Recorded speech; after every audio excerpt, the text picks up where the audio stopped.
Assalamualaikum warahmatullahi wabarakatuh. Tunggu apa tuh? Hah? Mau apa, Pompeyo?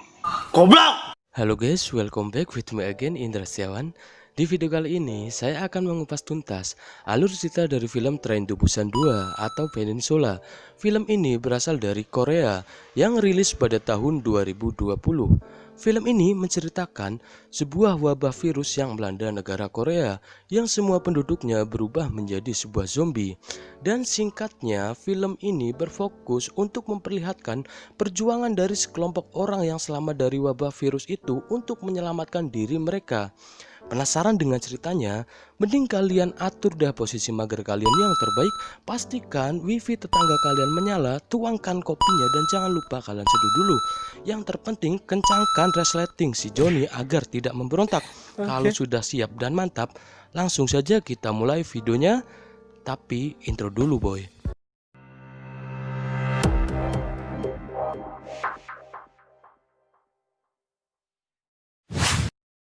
Film ini berawal dari adegan yang memperlihatkan pasca peristiwa Train to Busan. Dikisahkan seluruh semenanjung Korea sudah dijangkiti wabah zombie. Kondisi negara Korea juga sudah hancur akibat kekacauan yang terjadi saat zombie menyerang orang-orang yang masih hidup. Namun, setelah 4 tahun peristiwa itu berlalu, ternyata ada seorang tentara aktif yang bernama Jong-suk dan beberapa orang yang berhasil selamat dan melarikan diri dari Korea. 4 tahun pun berlalu. Di suatu hari, Jong-suk mendapat misi dari seseorang untuk kembali lagi ke Korea demi mengambil uang yang berada di dalam truk sebesar 20 juta dolar.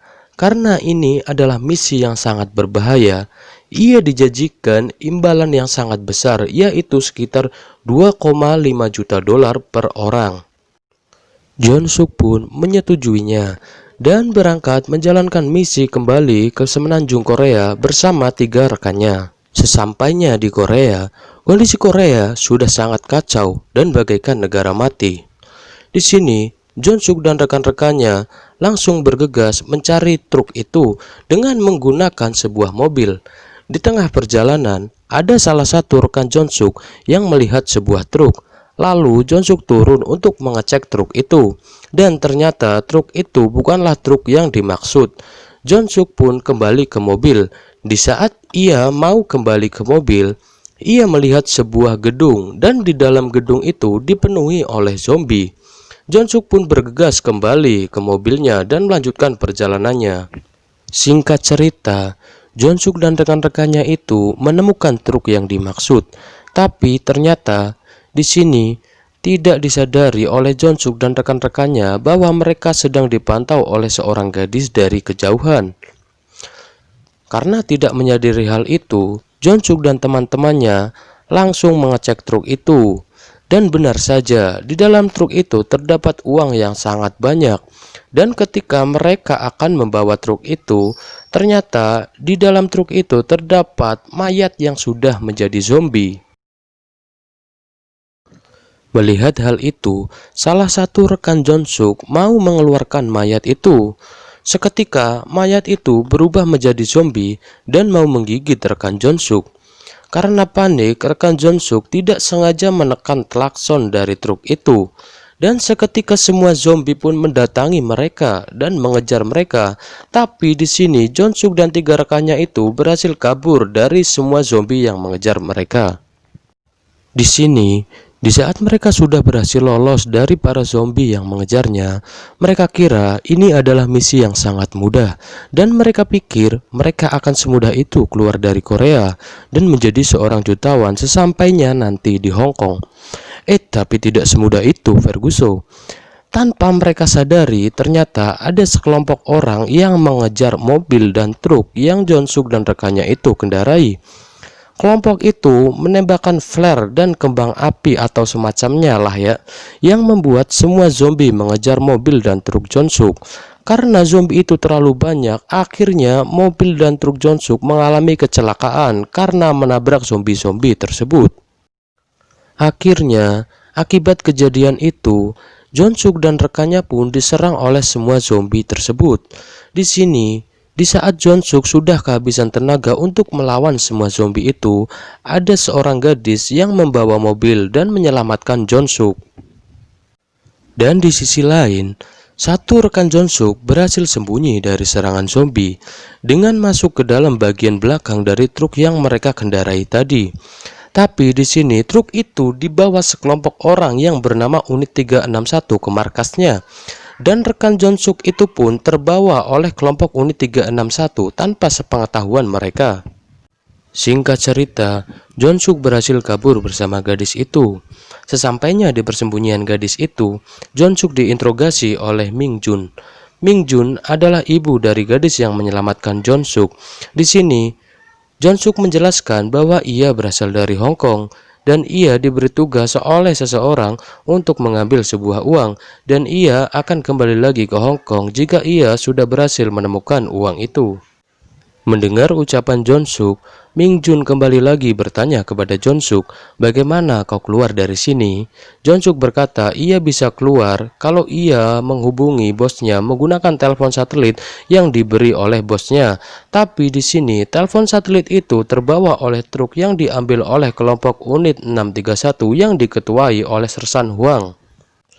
Lalu di sini Mingjun mengajak Jonsuk untuk menyelinap ke markas Unit 631 untuk mengambil telepon satelit itu agar mereka semua bisa kabur dari Korea menuju tempat yang lebih aman yaitu Hong Kong. Jonsuk pun setuju dengan Mingjun. Scene pun berganti dan memperlihatkan truk yang dicuri oleh Unit 631 sudah sampai di markas mereka. Di sini alangkah kagetnya anggota Unit 631 karena pas mereka mau membuka truk itu ada satu rekan Jonsuk yang masih hidup. Melihat hal itu, salah satu anggota Unit 631 langsung melamporkan informasi itu kepada Sersan Huang. Mendengar informasi itu, Sersan Huang langsung mengecek dan menyuruh anggotanya untuk membawa rekan Jonsuk itu yang tidak disebutkan namanya, sebut saja Sugiono.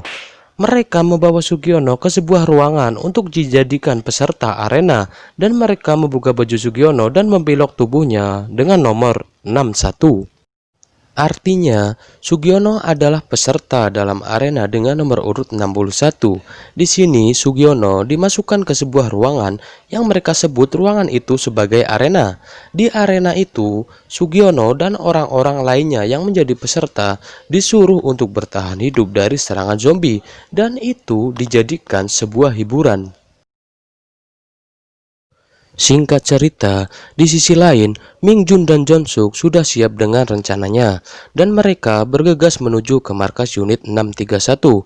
Sesampainya di markas Unit 631, Mingjun menyuruh kedua anaknya dan kakeknya untuk menunggunya di mobil, dan Mingjun masuk ke dalam markas Unit 631 bersama Jonsuk. Setelah Mingjun berhasil masuk ke dalam markas Unit 631, Mingjun menemukan truk yang dimaksud oleh Jonsuk dan ia langsung masuk ke dalam truk itu untuk mencari sabun. Kok sabun sih? Maksud saya telepon satelit ya, guys. Di sini Mingjun menemukan telepon satelit itu, tapi telepon satelit itu telah rusak dan tidak bisa digunakan.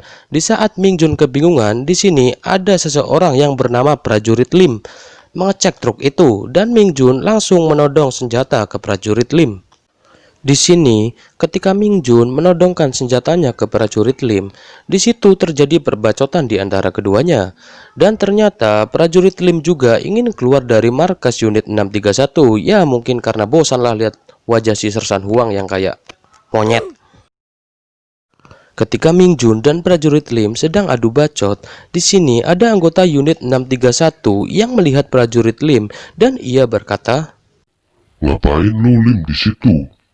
Apa nggak pengen lihat hiburan di arena pertarungan antara manusia dengan zombie?" Lalu Mingjun memaksa prajurit Lim untuk menjawabnya dan prajurit Lim menjawab, "Enggak bro, udah bosan gue liat pertarungan itu mulu. Pengen santai aja di sini, lihat-lihat truk aja bro." Lalu, anggota Unit 631 itu pun pergi. Jonsuk yang penasaran dengan kata-kata dari anggota Unit 631 tentang arena, ia langsung masuk ke dalam ruangan arena, dan di situ Jonsuk kaget melihat rekannya yaitu Sugiono sedang berada di tengah-tengah arena yang dipenuhi oleh zombie. Jonsuk pun langsung menolong Sugiono.